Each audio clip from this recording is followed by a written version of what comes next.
E nós voltamos agora para nós falarmos dos conjuntos motor, afetivo e cognitivo. Massa! Vejam lá. Bom, primeiro conjunto, gente, conjunto motor. Vinícius, no conjunto motor estão quais funções? Estão as funções responsáveis pelo movimento do corpo, tá? Tranquilo? Então, são responsáveis pelo ato motor. Ó, vou deixar aqui bem bonitinho, conjunto motor. Então, nesse conjunto, no conjunto motor, estão as funções responsáveis pelo ato motor, pelo movimento do corpo, ok? Antes de falar desses pontos aqui, eu quero escrever aqui para você o seguinte. Vinícius, observação? Praticamente. É o seguinte, muito simples. Um ponto muito importante.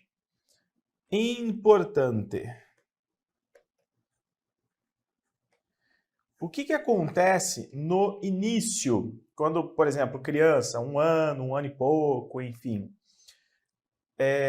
O comportamento, vou voltar aqui, o comportamento motor, ele prepondera sobre o comportamento conceitual, tá? Então a gente vai ver que a criança é muito mais gesto e movimento do que pensamento, por exemplo. Parar para pensar, ter a sua atenção, né? Aprender, ficar atenta a alguma coisa. Não, a criança é muito mais movimento. Então, é um detalhezinho? Sim, mas é importante colocar aí, ok? Então, vamos pôr assim, ó, inicialmente,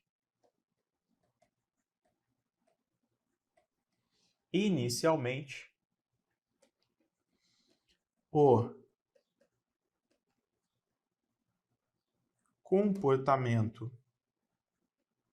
motor preponderar sobre o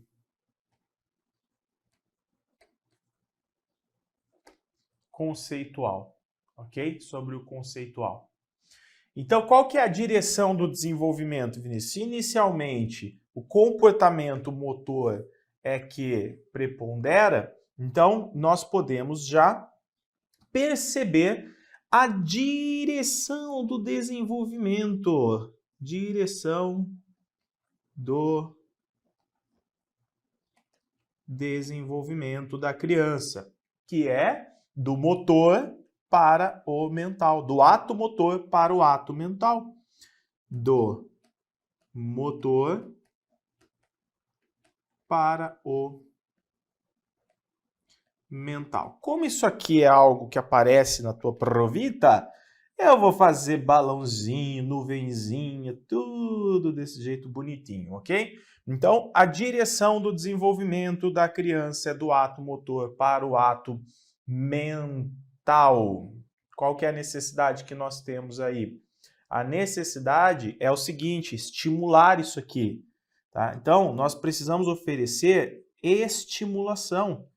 Porque se a criança se ela tiver estimulação, se ela tiver ali, por exemplo, liberdade para realizar movimentos, atividades, etc., isso vai contribuir para o desenvolvimento do conhecimento, para a construção do conhecimento.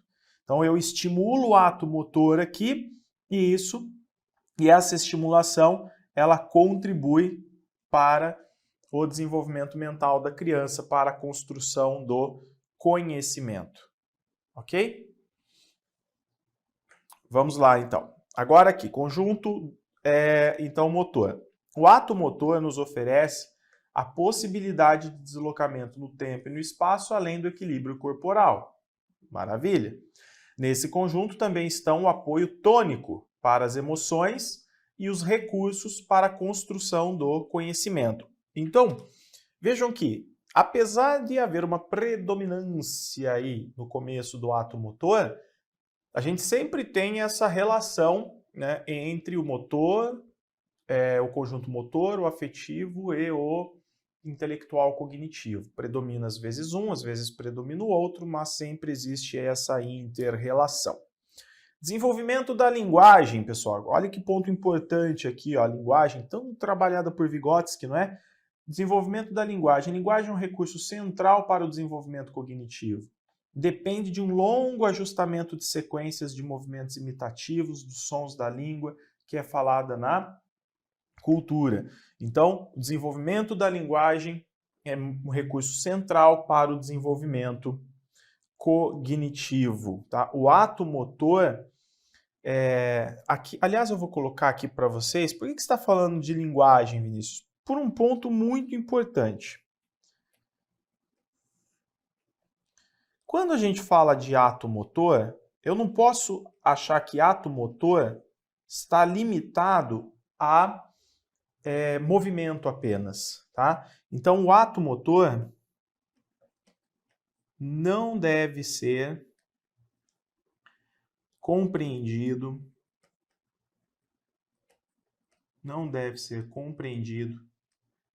a partir de uma visão mecânica e estrutural. Mecânica e estrutural. Quando a gente fala de ato motor, nós estamos falando de psicomotor. Então, existe uma relação aí entre o comportamento da criança, motor, o movimento, etc., e a linguagem também. Tá? Então, o movimento corporal, ele não é um movimento meramente mecânico. Então a criança, pense comigo o seguinte, a criança, quando ela realiza um movimento, então quando ela coloca em prática ali a psicomotricidade, ela está recebendo influências. Então, por exemplo, a criança, às vezes, ela tem ali os estímulos afetivos, o uso da linguagem, né, do outro, o estímulo do outro a partir da linguagem também faz com que a criança desenvolva o ato motor. Então o ato motor ele não é só o movimento sozinho, solitário, visto de uma forma mecânica e estrutural. Não, ele predomina no comportamento da criança, mas junto com ele existe afetividade, existe cognição, existe, por exemplo, o uso da linguagem, existem os estímulos. Então a criança ela é afetada pelo meio e ela, obviamente, tende a dar suas respostas, a oferecer um comportamento, uma reação, e as questões afetivas e cognitivas interagem aí. Beleza? Então é sempre importante, quando a gente fala de ato motor, a gente pensar em psicomotricidade e não no ato motor a partir de visão mecânica e estrutural, nele como um movimento isolado, ok? Continuando aqui, é preciso compreender as contribuições do movimento na integração das emoções, dos pensamentos e das intenções. Então, a criança, quando se movimenta, por que ela se movimenta, não é? Por exemplo, existe aqui intenção, existe pensamento, existe a questão emocional, que são estímulos. O movimento ocorre desde a vida fetal do ser humano. Desenvolvimento dos tecidos e dos órgãos. Olha que interessante, a criança ela não está ali andando para lá e para cá dentro da barriga da mãe, não é? Mas está havendo o quê? Formação de tecidos, desenvolvimento de tecidos e de órgãos. Aquilo ali já representa o movimento. Aquilo ali já é ato motor. Essa informação é bem importante para uma prova, né? Então, o movimento ocorre desde a vida fetal do ser humano. As modificações do movimento para a função complexa do tônus não ocorrem rapidamente.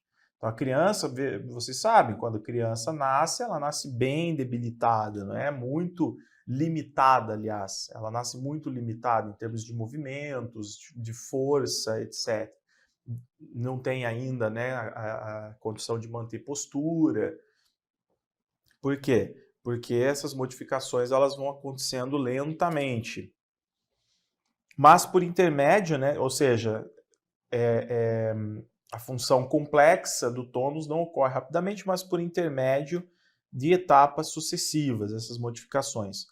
De um ato para outro, que vem mais tarde, transmitem-se certamente movimentos, mas transformados, na medida em que se integram noutros sistemas e obedecem a outras necessidades.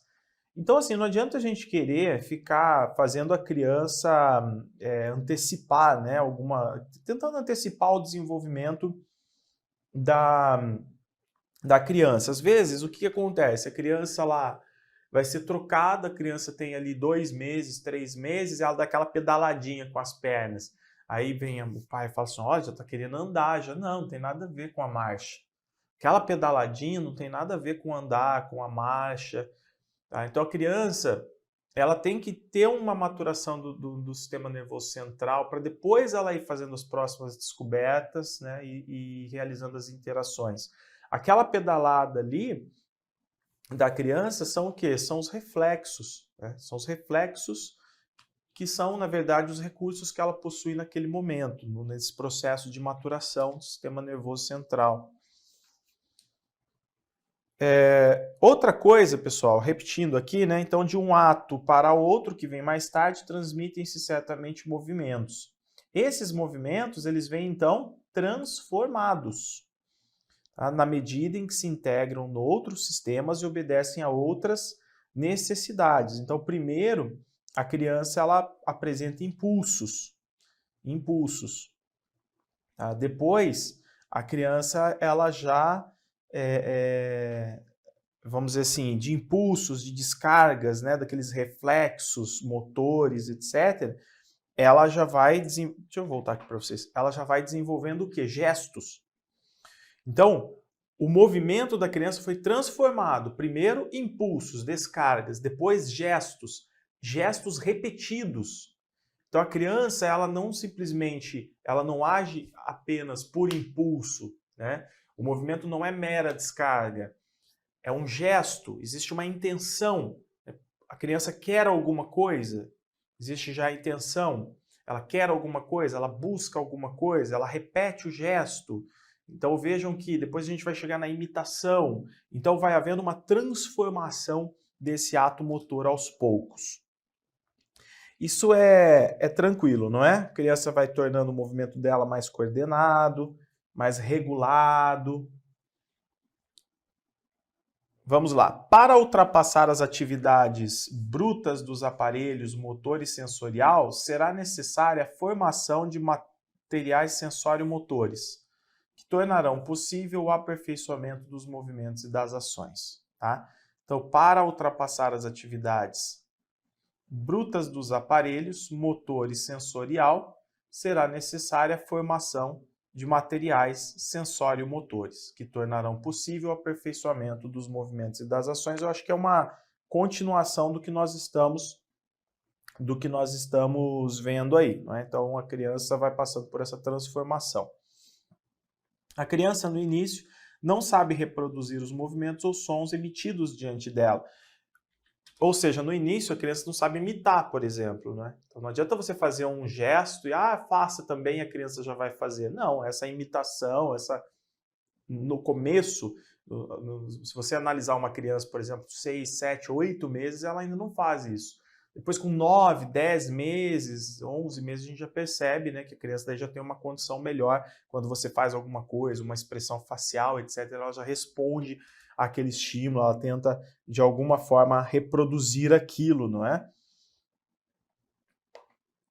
A criança passa a imitar as pessoas que exercerem sobre ela certa atração. Então, o que são as pessoas que exercem sobre ela certa atração? Uma coisa engraçada isso. Eu vou até contar uma coisa para vocês. Eu estava no aniversário do aniversário do meu irmão, e ele tem um filho de 8, está com 9 meses, enfim. Então, o meu sobrinho está com 9 meses. E o que acontece? Ele fazia um gesto e o meu sobrinho repetia. Quando eu fazia, meu sobrinho não repetia. Né? Então, assim, ele fazia uma careta lá, papapá, e o meu sobrinho fazia a mesma coisa. Aí, quando eu tentava, ele não fazia nada. Então, é bem isso, né? Então, o Valon percebeu isso nas experiências, que a criança, muitas vezes, ela imita já a pessoa, ela reproduz o gesto, mas são pessoas que exercem certa atração sobre a criança. Pois na base de suas imitações está o quê? O amor, a admiração e também a rivalidade. E depois, quando essa imitação ela se aperfeiçoa também, é a mesma coisa. Quem que a criança vai querer imitar? Por exemplo, ela imita um super-herói. Porque aquele super-herói chama a atenção dela de certa forma. Ela gosta, ela admira. Não, ela imita o pai, a mãe, porque existe uma admiração, existe, né? Então ela tem um apreço pelo papel de quem ela imita. Tranquilo isso, não é, gente? Isso aqui é facinho. Entre a observação e a reprodução dos movimentos a serem imitados, existe um período de incubação, que pode ser de horas, dias ou semanas. A imitação não é a reprodução imediata do que se observa. Olha que interessante. Isso quer dizer o quê? Isso quer dizer que, às vezes, a criança ela internaliza aquele estímulo e ela processa aquilo antes de realizar a imitação, né? Então, a imitação não é uma reprodução imediata do que se observa. Interessante isso também. Um detalhe aqui, pessoal, eu não estou levando em consideração idade, tá? Idade, com que idade acontece isso ou aquilo, porque a gente vai falar dos estágios de desenvolvimento e aí nós vamos falar mais da idade. Aqui não, aqui nós estamos falando apenas do ato motor, do conjunto motor. O ato motor, a gente não se limita aos domínios das coisas, mas, por intermédio dos meios de expressão, é suporte indispensável do pensamento. Olha que interessante. O ato motor é suporte indispensável do pensamento, fazendo com que o ato motor participe das mesmas condições, além de ser um dos fatores essenciais para a evolução mental da criança. Como nós vimos, a criança evolui do ato motor para o ato mental, não é? Então, a criança, ao manipular um objeto, eu vou colocar aqui como exemplo isso. Então, a criança manipula um objeto. Tá aqui, criança e a relação dela com o objeto. Essa relação da criança com o objeto que manipula o objeto é ato motor. Ela está ali mexendo em alguma coisa. É ato motor. Só que assim, ao manipular o objeto, ela também simboliza. Tá? Então a criança realiza um ato motor, só que ela também simboliza. Isso acontece muito quando a criança brinca, não é? Quando a criança brinca, a gente percebe isso. A gente percebe que aquele objeto usado, por exemplo, manipulado pela criança, que é um objeto qualquer, é usado como um brinquedo.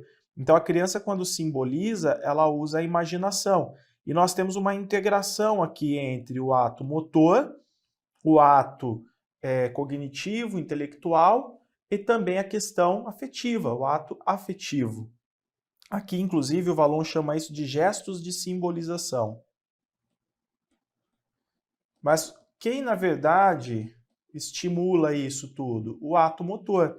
Então, a criança, diante de um objeto, ela vai realizar esse gesto, mas também esse ato motor, mas também vai simbolizar, e nós temos essa integração entre o motor, o afetivo e o intelectual. Ok? Então nós falamos aqui do conjunto motor. Agora a gente vai falar do conjunto afetivo. Vou fazer uma pausa e já volto.